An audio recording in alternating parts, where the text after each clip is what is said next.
जब traders, analysts, fund managers, speculators, punters, आप और मैं इंडियन स्टॉक मार्केट शब्द का यूज करते हैं तो ये प्रैक्टिकल पर्पस के लिए होता है। हम वास्तव में निफ्टी 50 या सेंसेक्स के बारे में बात कर रहे होते हैं।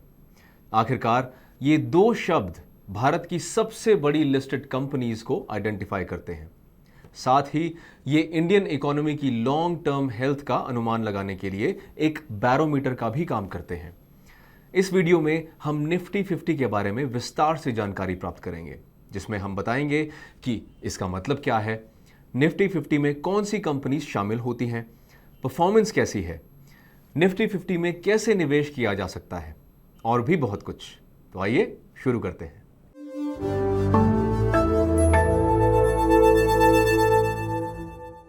निफ्टी 50 नेशनल स्टॉक एक्सचेंज या एनएसई पर लिस्टेड भारत की टॉप 50 कंपनीज के वेटेड एवरेज को रिप्रेजेंट करता है।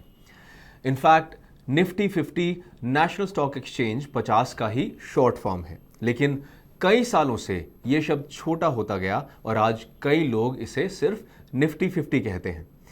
तो निफ्टी 50 एक मार्केट इंडेक्स है और ये टॉप 50 ब्लू चिप कंपनीज के एक इन्वेस्टमेंट पोर्टफोलियो को रिप्रेजेंट करता है।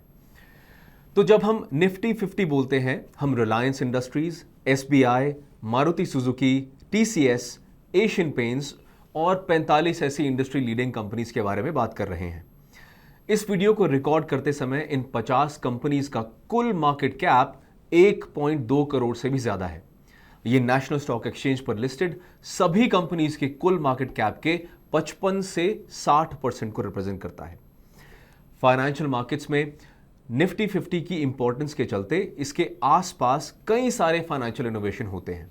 उदाहरण के लिए कई सारे म्यूचुअल फंड्स निफ्टी 50 को अपने बेंचमार्क के रूप में यूज करते हैं। इनफैक्ट निफ्टी 50 के आसपास प्रोडक्ट्स का एक पूरा इकोसिस्टम है, जिसमें ऑनशोर और offshore exchange traded funds, exchange traded options, futures और कई दूसरे प्रोडक्ट्स शामिल हैं। ये निफ्टी 50 को दुनिया का सबसे अधिक एक्टिवली ट्रेडेड कॉन्ट्रैक्ट बनाता है। और एक इकोसिस्टम की बात करें तो हम हाल ही में ईटी मनी ऐप पर एक लर्न सिस्टम को लेकर आए हैं, जहां से आप हमारी बेस्ट वीडियोस और बेस्ट ब्लॉग्स तक पहुंच सकते हैं और अपनी इन्वेस्टमेंट नॉलेज को और बेहतर बना सकते हैं। तो ईटी मनी ऐप को डाउनलोड करें और इसी तरह की दूसरी वीडियोस के लिए यूट्यूब चैनल को सब्सक्राइब करें।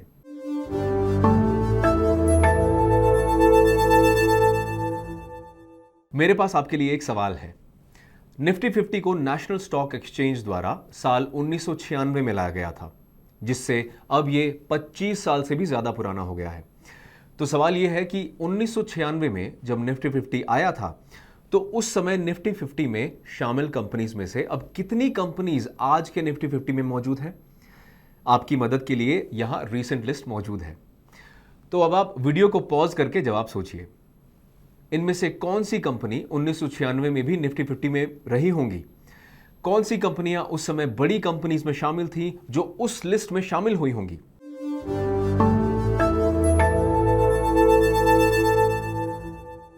Welcome back. अब जब आपने जवाब सोच लिया है तो मुझे आशा है कि आपका जवाब 13 होगा, क्योंकि इतनी ही कंपनियां निफ्टी 50 में 25 साल तक अपनी मौजूदगी का जश्न मना पाई हैं और आज के कई बड़े नाम इसमें शामिल हैं। HDFC, रिलायंस, SBI, ITC और टाटा की कुछ कंपनियां आदि। लेकिन उस शुरुआती निफ्टी 50 में से अधिकांश करीब 75% कंपनियां या तो दूसरी कंपनीज के साथ मर्ज हो गई हैं या समय के साथ अपनी रेलेवेंस खो चुकी हैं। आइए 1996 के समय निफ्टी 50 में शामिल कंपनीज की लिस्ट देखते हैं। यहां कई नाम आपको सरप्राइज कर सकते हैं। Brooke Bond Lipton, Ranbaxy, Arvind mills, Ponds India, Colgate, Indian hotels. यहां आपको क्या मिसिंग लग रहा है? कई बैंक्स और आईटी कंपनीज जिनकी आज निफ्टी 50 में भरमार है। 1996 की टेबल से अभी के टेबल की तुलना करें तो हम पाएंगे कि कैसे भारत इन 25 वर्षों में एक मैन्युफैक्चरिंग इकोनॉमी से सर्विस इकोनॉमी बन गया है। पॉइंट यह है कि निफ्टी 50 को रिप्रेजेंट करने वाली कंपनीज बदलती रहती हैं। पिछले 2.5 दशकों में इस इंडेक्स ने करीब 100 बदलाव देखे हैं।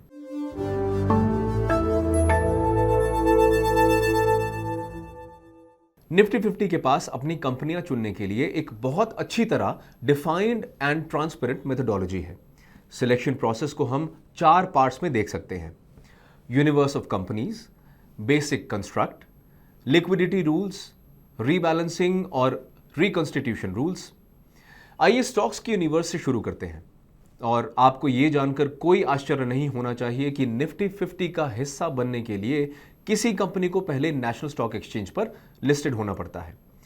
इससे भी महत्वपूर्ण यह है कि कंपनी एनएसई के फ्यूचर्स एंड ऑप्शन सेगमेंट में ट्रेडिंग के लिए उपलब्ध रहनी चाहिए।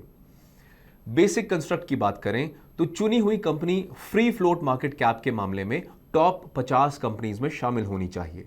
यहां फ्री फ्लोट शब्द को समझना महत्वपूर्ण है और यहां इसका सीधा अर्थ उन शेयर्स या कैपिटल के उस हिस्से से है जो पब्लिकली ट्रेड हो रहा हो।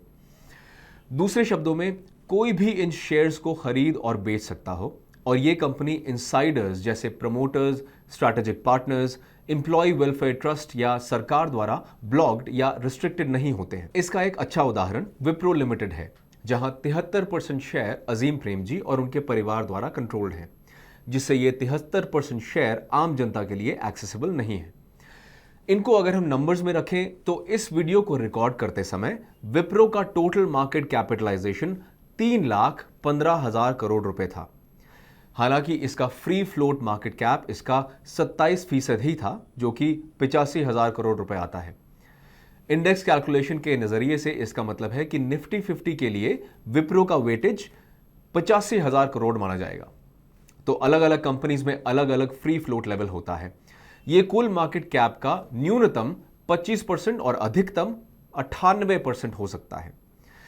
निफ्टी 50 के शेयरों का चुनाव करते समय जो तीसरी चीज देखी जाती है वो है लिक्विडिटी, और यहां केवल उन कंपनीज को चुना जाता है जिनकी ट्रेडिंग वॉल्यूम हमेशा हाई होती है। और आखिरी है सेमी एनुअल रीबैलेंसिंग एक्सरसाइज, जो यह तय करती है कि कौन सा स्टॉक निफ्टी 50 में रहेगा, कौन सा नया स्टॉक आएगा और कौन सा मौजूदा शेयर निफ्टी 50 से बाहर जाएगा। यह प्रोसेस हर साल जून और दिसंबर में होती है और यह एक महत्वपूर्ण एक्सरसाइज है क्योंकि हम चाहते हैं कि निफ्टी 50 भारत की सबसे बड़ी और बेहतरीन कंपनीज को बिल्कुल एक्यूरेट तरीके से रिप्रेजेंट करे। हम यह भी देखें कि कैसे निफ्टी 50 का सेक्टोरल मेकअप बदल गया है। उदाहरण के लिए, अपनी स्थापना के समय निफ्टी 50 में कोई भी टेक्नोलॉजी कंपनी नहीं थी और केवल एक प्राइवेट बैंक था।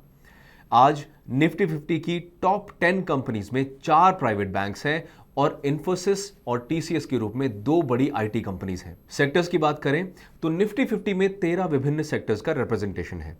हालांकि फाइनेंशियल और आईटी कंपनीज ने ही इंडेक्स का 50% से ज्यादा हिस्सा लिया हुआ है। लेकिन इसमें कोई सरप्राइज नहीं होगा कि आने वाले 5, 10 और 20 सालों में निफ्टी 50 अभी से काफी बदल जाएगा। समय के साथ हम नई कंपनीज और नए सेक्टर्स को उभरता हुआ देखेंगे। जैसे 5 साल पहले यहां कोई इंश्योरेंस कंपनी नहीं थी, लेकिन आज है। इसी तरह ई कॉमर्स और इंटरनेट कंपनियां नहीं थीं, लेकिन आज हमारे पास जोमैटो और पेटीएम है। इसके बाद फ्लिपकार्ट, बायजूस और दूसरे नए कंज्यूमर फेसिंग बिजनेस इसे फॉलो करेंगे। और जब भी ऐसा होता है तो निफ्टी 50 लगातार अपना आकार बदलता रहता है। हमें इसमें कोई डाउट नहीं है कि यह देश की प्रॉस्पेरिटी के सबसे प्राइमरी बैरोमीटर्स में से एक के रूप में बना रहेगा।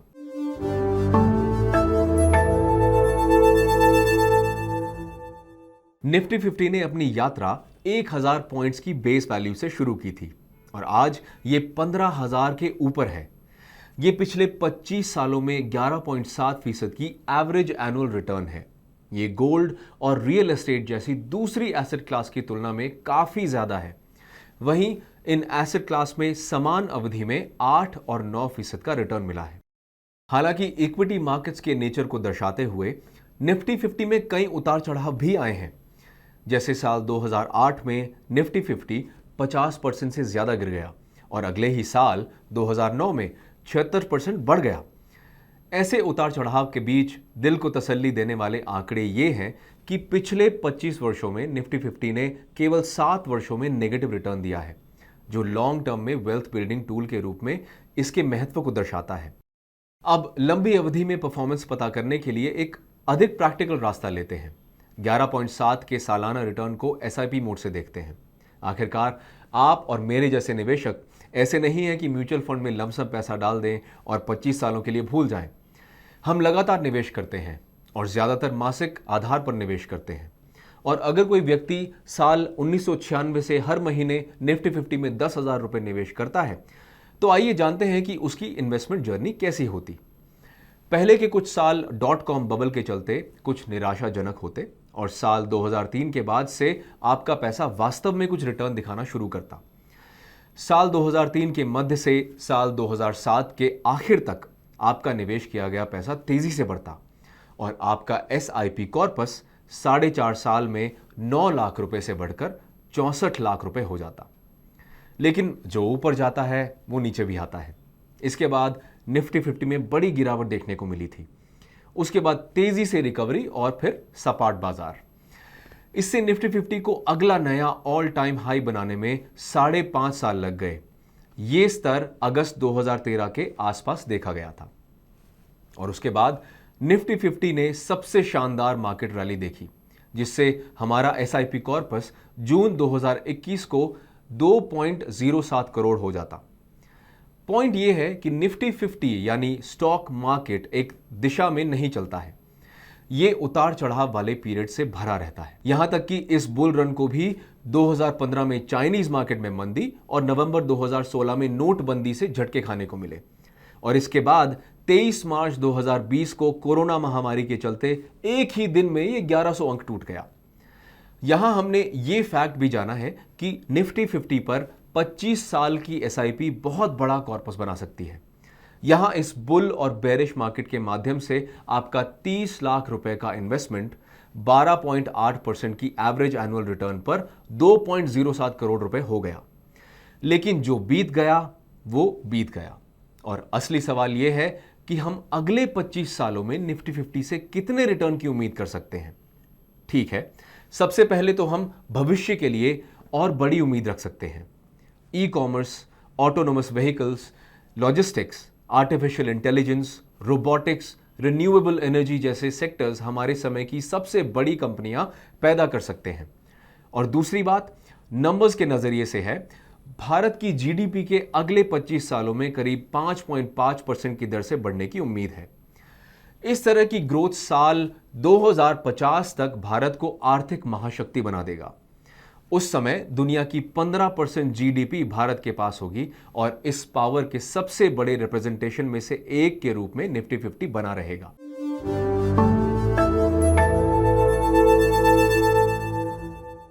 निफ्टी 50 में निवेश करने के दो तरीके हैं।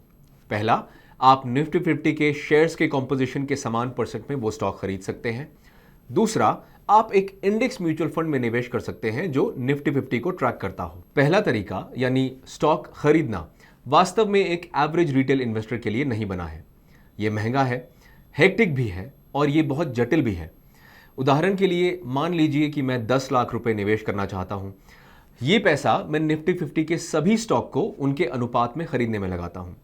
अब निफ्टी 50 के एक शेयर यानी श्री सीमेंट का वेटेज 0.4% है, जो 4,000 रुपए आता है। लेकिन हमें यहां एक समस्या होगी, क्योंकि इस वीडियो को रिकॉर्ड करते समय श्री सीमेंट के एक शेयर की कीमत 28,000 रुपए है। यहां दिक्कत यह है कि भारत में शेयर की फ्रैक्शनल ओनरशिप की अनुमति नहीं है। इसका मतलब है कि हमारी 4,000 रुपए की लिमिट में बने रहने के लिए श्री सीमेंट के एक शेयर का 7वां हिस्सा नहीं खरीद सकते। हमें या तो श्री सीमेंट का एक शेयर खरीदना होगा या कोई भी शेयर नहीं खरीदना होगा, और इसमें से कोई भी हमारे उद्देश्य को पूरा नहीं करता है। डायरेक्ट इक्विटी रूट को यूज करने पर कुछ और समस्या भी है और इसलिए अधिकांश निवेशक निफ्टी 50 में निवेश करने के लिए ETF या इंडेक्स फंड्स का यूज करते हैं। एक इंडेक्स फंड ऐसा म्यूचुअल फंड है जिसका केवल एक ही काम है, अपने संबंधित बेंचमार्क को रेप्लिकेट करना। तो एक निफ्टी 50 इंडेक्स फंड निफ्टी 50 को रेप्लिकेट करेगा और इसलिए पोर्टफोलियो निफ्टी 50 के सिमिलर होगा। मैंने यहां सिमिलर शब्द का उपयोग किया है, एग्जैक्ट का नहीं, क्योंकि हमारे पास हमारी ट्रैकिंग एरर वीडियो है। इंडेक्स मूवमेंट और इंडेक्स फंड के मूवमेंट के बीच हमेशा एक छोटा सा अंतर होता है, लेकिन निफ्टी 50 इंडेक्स फंड में वही 50 स्टॉक्स होंगे जो निफ्टी 50 में है। वो लगभग उसी अनुपात में होंगे और इंडेक्स फंड की परफॉर्मेंस निफ्टी 50 के परफॉर्मेंस मूवमेंट के समान होगी।